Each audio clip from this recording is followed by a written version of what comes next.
The first thing to say about language change is it's inevitable. Language is a living thing, constantly expanding, evolving, and adapting to the humans who use it. We see language change in all areas of language: syntax, phonology, orthography, and semantics. For now, let's just focus on semantics and on one particular area of semantic change which always grabs people's attention: slang. We all recognize slang, we all use slang, and we use it for a reason. It gives our language a special feel and says something about us. So I'm going to talk a bit about what slang is, who uses it and why, where it comes from, and how it is received. So, what is slang? Here's a definition you might want to jot down. Slang is informal language which tends to be associated with particular groups of people and therefore helps define their identity. Slang often breeds among deprived groups or groups we think of as secretive or underground or non-conforming. Today, though, these associations are becoming much weaker, and now everyone uses slang. So, let me home in on this idea of identity as it leads us into the question of why people use slang. A lot of slang comes from people not wanting to be understood by those outside their group. We typically think of using language in order to be understood, but another use of language is to prevent understanding. People use exclusive or private language to give their group a distinct identity.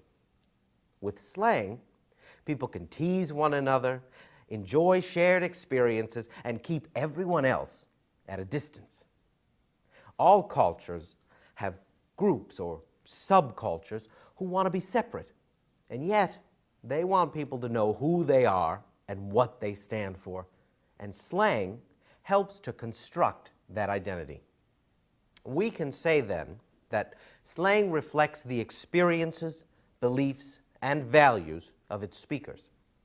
By using the slang associated with a particular social group, you're staking a claim to membership of that group. Being in group denotes inclusion or acceptance because you play by the group's rules. Being out group is the opposite. It's being excluded. Ever notice how non-native speakers are so eager to learn slang even before they have a basic grasp of the language? Well, that's because it's a signal of integration, of membership. I speak this language, I belong. In a word, slang is cohesive. Now, let's look at the personal benefits of using slang. First, when you use slang well, you show that you're in tune with the times, that you know what is culturally in fashion, and you're part of it. Using slang makes you desirable. The second benefit of using slang is that you demonstrate your mastery of the situation. You become an expert. This is because slang is only used in certain settings, and knowing how and when to use it, or when not to use it, gives you a kind of status. A third benefit of using slang is that it allows you to share social and emotional experiences, so it reinforces your relationships.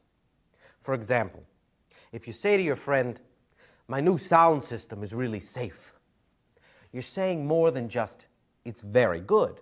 Your use of slang equates sharing an emotional experience. And a fourth benefit of using slang is it's fun.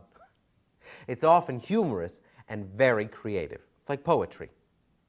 The semanticist S.I. Hayakawa actually described slang as the poetry of everyday life. In other words, slang is also a form of play or entertainment.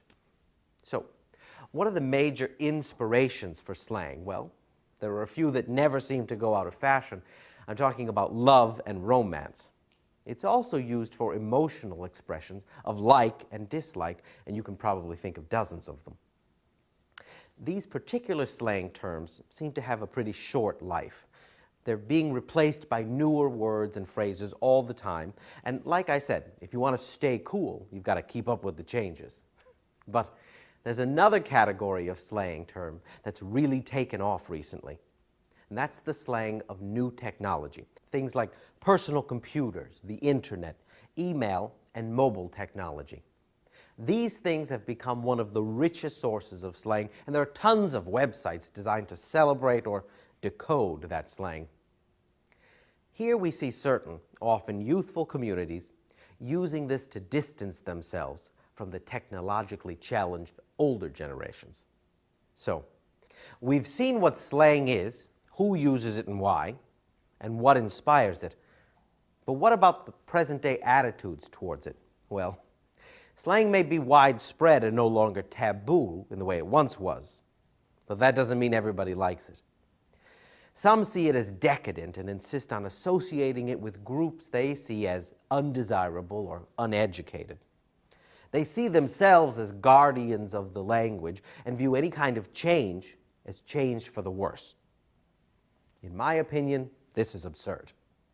I personally think slang is a sign of life, vibrancy, and beauty in language. As I said at the outset, language is a living thing and will always change. Yet, it seems like people are programmed to view any language change negatively.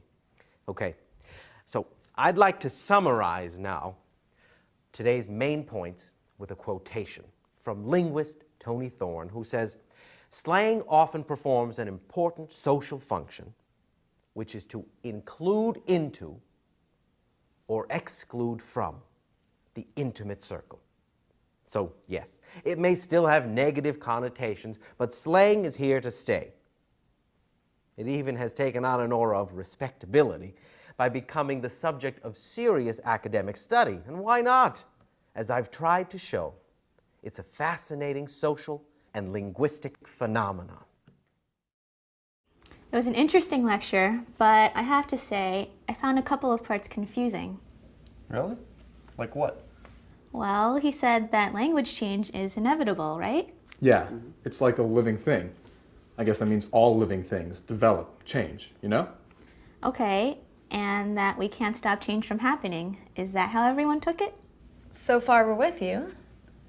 But later he seemed to say that groups choose to change language. That is, they use slang because they want to make a statement or create their own identities. Yeah, okay. So what's the confusion? Well, presumably, if they can choose to change language by using slang, that means they can also choose not to use it, right? And if they can choose not to use it... Then they're not changing. They're choosing not to change the language. It's a choice, you're saying. I see your point. Thank you. So, isn't that a contradiction? No, I don't think so. What he meant was that language change will happen generally, that there will always be events, groups, or someone out there playing with the language, creating slang. Right. Maybe it's because communication requires us to adapt to new conditions. So we change the language to adapt. That's the inevitable part. It's going to happen. History shows us that. Oh, okay. But it isn't inevitable in any particular group or in any particular case. You're right about that. Individuals have a choice about how they speak. Makes sense? Yeah. I think I get it now. Hey, thanks guys. That was a sweet explanation.